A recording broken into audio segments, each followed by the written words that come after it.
Bonjour Benjamin. Bonjour. Donc on est au SMATCH, voilà. Je dirais c'est un peu le lieu emblématique de Cholet Basket avec la salle de la mairie. Qu'est-ce qu'on fait pour lancer cette émission? On lance le générique.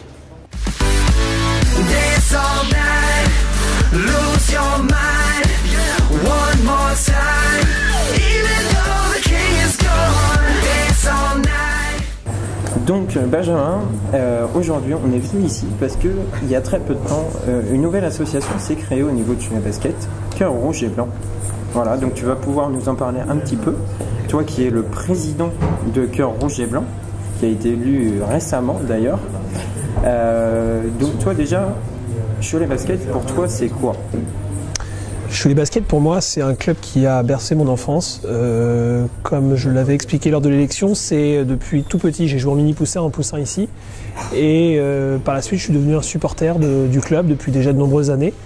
Et pour moi ça représente une passion de toute une ville, de tout un groupe de personnes. Voilà. D'accord, c'est vraiment imprégné en toi ce club. Ça fait depuis tout petit, comme tu le disais, que tu suis ce club puisque tu as fait du basket. Je fais du basket, j'ai fait les camps de Cholet Basket l'été, qui sont souvent des camps d'été, des moments importants. Et puis j'ai souvenir d'ailleurs d'Antoine Rigaudot en 94. J'avais tout juste 7 ans et Antoine Rigaudot avait amené l'équipe avec le reste des joueurs en demi-finale de la Coupe d'Europe. Ce qui était déjà énorme, et puis la Maillarette est en feu, donc c'est tous les rituels de se maquiller avant les matchs en rouge et blanc, etc. Donc c'est vraiment des très bons souvenirs. Ouais. Des très bons souvenirs que tu espères retrouver de nos jours à la Maillarette. Bien sûr, c'est vrai que bon, on a gagné le titre en 2010, comme beaucoup de gens le savent. Depuis, le club a connu des périodes un petit peu plus compliquées. Ça fait partie du sport, de la vie d'un club, et dans le sportif, il faut savoir accompagner son équipe, je dirais, dans les bons et dans les mauvais moments. En ce moment, dans une phase un petit peu plus difficile, c'est d'autant plus important pour le public, pour les supporters, d'être là, d'être présent aux côtés du club. À travers cette association Cœur Rouge et Blanc, tu vas nous expliquer un peu le rôle de cette association pour ceux qui ne connaissent pas trop ce qu'est cette association Cœur Rouge et Blanc. Bien sûr, alors l'association Cœur Rouge et Blanc est une association qu'on appelle en Espagne de socios, de supporters actionnaires. Donc 260 personnes se sont portées membres de l'association par un don de 40 € qui correspond à l'adhésion pour devenir membre fondateur. Donc aujourd'hui nous avons 258 membres fondateurs de cette association précisément, et cette association va représenter les sympathisants de Cholet Basket, aussi bien les supporters mais aussi bien des gens qui ne sont peut-être plus à Cholet mais qui souhaitent matérialiser leur passion pour Cholet Basket. On peut retrouver ça dans des clubs de foot comme à Guingamp avec un mouvement qui a tout à fait qui a permis au club aussi d'être au plus haut niveau pendant plusieurs années, même si ça va moins bien aussi actuellement pour eux. Bien sûr. Mais c'est vrai que c'est un nouvel élan, et beaucoup de clubs se sont, on va dire, imprégnés de ça pour pouvoir rassembler les supporters, parce qu'on sait qu'à Cholet Basket il y a plein de supporters qui n'ont qu'une seule envie, c'est de se retrouver, et justement c'est un peu ça aussi le but de l'association, c'est que les supporters fidèles se retrouvent et donnent de la voix pour supporter.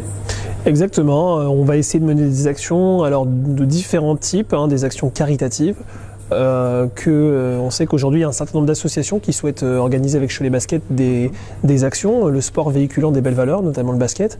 Donc on souhaite déjà mettre à profit l'association pour organiser des événements, et puis effectivement contribuer d'une manière ou d'une autre à rassembler tous les passionnés de Cholet Basket lors des matchs, mais effectivement parfois en dehors des matchs sur des actions, des temps forts. Donc voilà, toutes les actions qu'on pourra faire pour aider le club à porter sa voix et effectivement à accompagner les joueurs et ses valeurs, on le fera avec beaucoup de plaisir. Ouais. Est-ce que tu as plus de précision à apporter à cela aujourd'hui? Est-ce que tu as déjà des idées sur avec quelles associations tu pourras te... Bon, déjà là on sort de notre première réunion d'association, donc c'est vrai qu'on est en train de dresser les grandes lignes et de comprendre notre périmètre d'action et notre rôle. Donc il serait peut-être un peu prématuré pour donner pour l'instant plus d'éléments concrets. C'est vrai qu'on est en train justement de définir quel va être notre rôle. On est vraiment au tout début de l'association, tout ça fait à peine un mois que j'ai été effectivement élu président, mais on a déjà des idées. Lors d'un temps fort qui sera tout simplement un match de Cholet Basket où Cœur Rouge et Blanc pourra par exemple potentiellement soutenir une association et être parrain d'une rencontre. Et puis demain, tout type d'action caritative. Aujourd'hui, Cholet Basket reçoit beaucoup d'appels pour participer à des actions. Le club n'a pas forcément le temps à y consacrer, ils le font déjà suffisamment avec Action contre la faim ou d'autres associations, mais des associations peut-être plus locales qu'on pourra aider sur des événements voilà, en dehors des terrains, je dirais. Et est-ce que tu as peut-être, je dirais, 3 mots pour qualifier ton association? Passionné déjà, puisque ce qui nous unit, c'est la passion de Cholet Basket. Clairement, aujourd'hui, je pense qu'il ne fait pas de sens de faire partie de cette association si on n'a pas vraiment une passion pour le club. Qu'on soit physiquement à Cholet ou ailleurs, c'est pas grave. On peut suivre Cholet d'où on est, il n'y a pas de souci là-dessus. Donc la passion, le premier élément.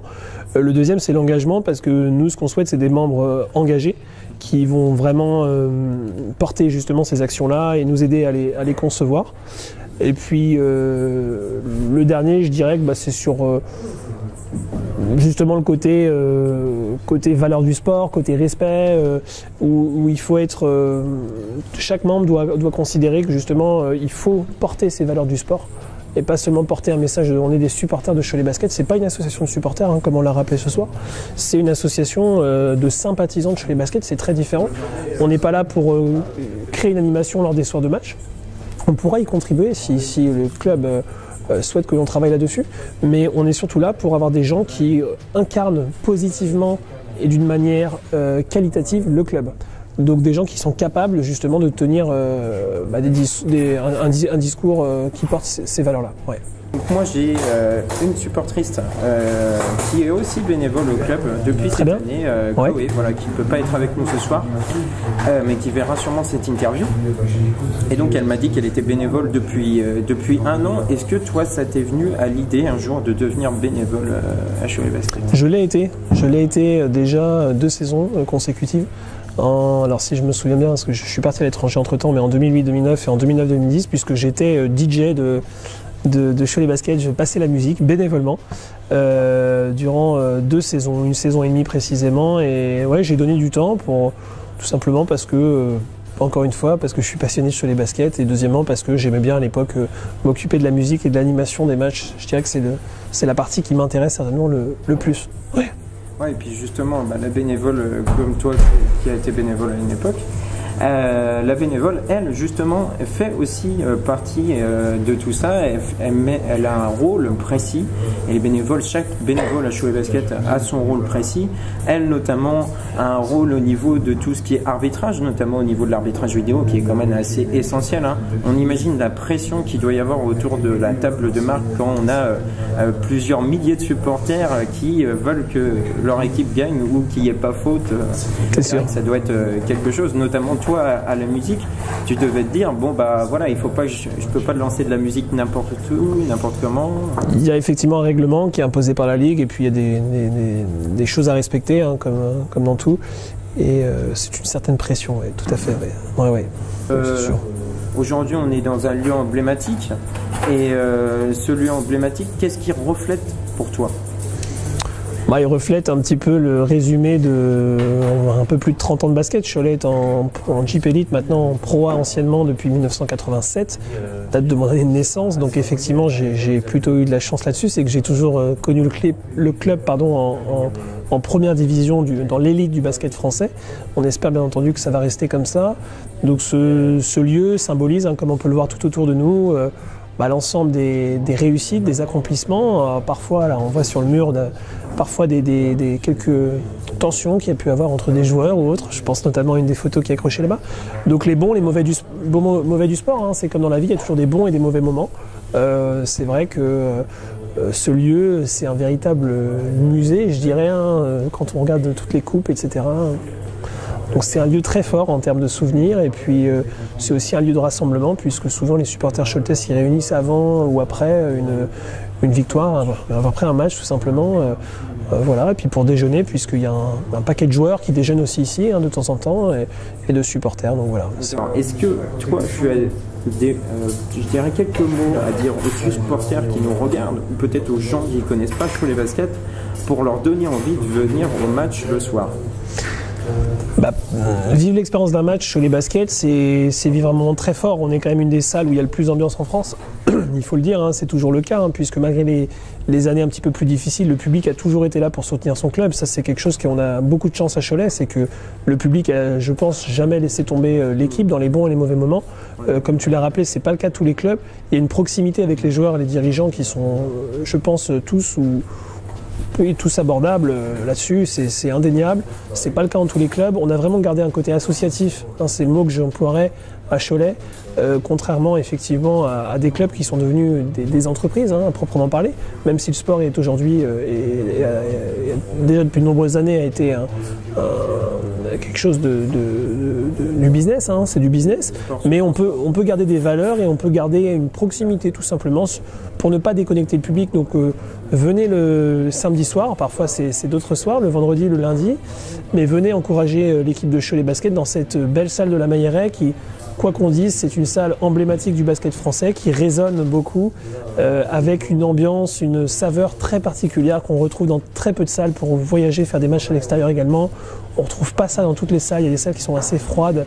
Là, vous pouvez trouver des passionnés, il y a un public de connaisseurs. C'est aussi une des fortes identités de Cholet, c'est que le public est très connaisseur, contrairement à d'autres. Et on fait beaucoup de bruit à Cholet, contrairement à d'autres salles qui sont plutôt froides. Donc c'est toujours sympa, on passe un bon moment et on est bien accueillis. On est très bien.